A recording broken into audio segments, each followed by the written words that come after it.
చంటి,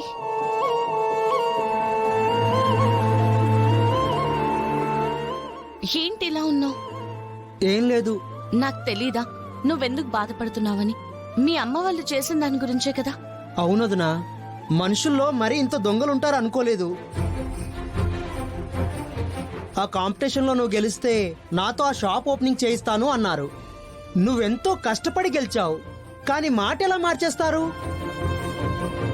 అన్నయ్య ఏమో నన్ను కన్విన్స్ చేసి ఒప్పించేశాడు. ఇంత దారుణమా?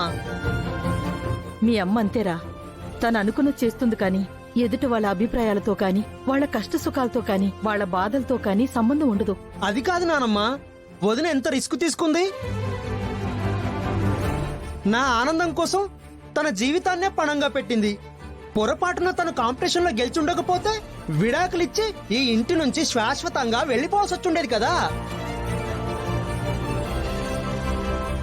అంత రిస్క్ అయినా సరే నా కోసం తను గెలిచొచ్చింది. గెలిచొస్తే వీళ్ళు చేయాల్సిన పని ఇదేనా? అదే చాలా బాధగా ఉంది నానమ్మ. ఇలాంటి వాళ్ళు నన్ను ప్రేమించట్లేదంటూ నేనేడుస్తున్నందుకు నిజంగా చాలా బాధగా అనిపిస్తుంది. నిజంగా నా మీద నాకు అసహ్యం వేస్తుంది.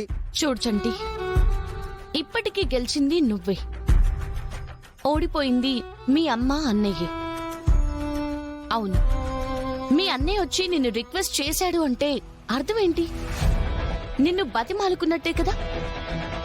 పోన్లే, అన్నయ్య చేసుకోండి అని నువ్వు అతనికి ఆఫర్ ఇచ్చినట్టే కదా.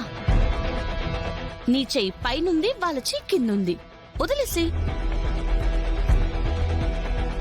వాళ్ళ హ్యాపీనెస్ వాళ్ళని చూసుకొని. అందుకని మనం ఇలా డల్ గా కూర్చుంటామా ఏంటి?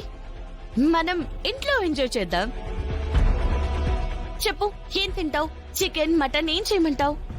నాకేం తినాలని లేదు వదినా. నాకు తినాలనుంది. ఏం బామ్మగారు?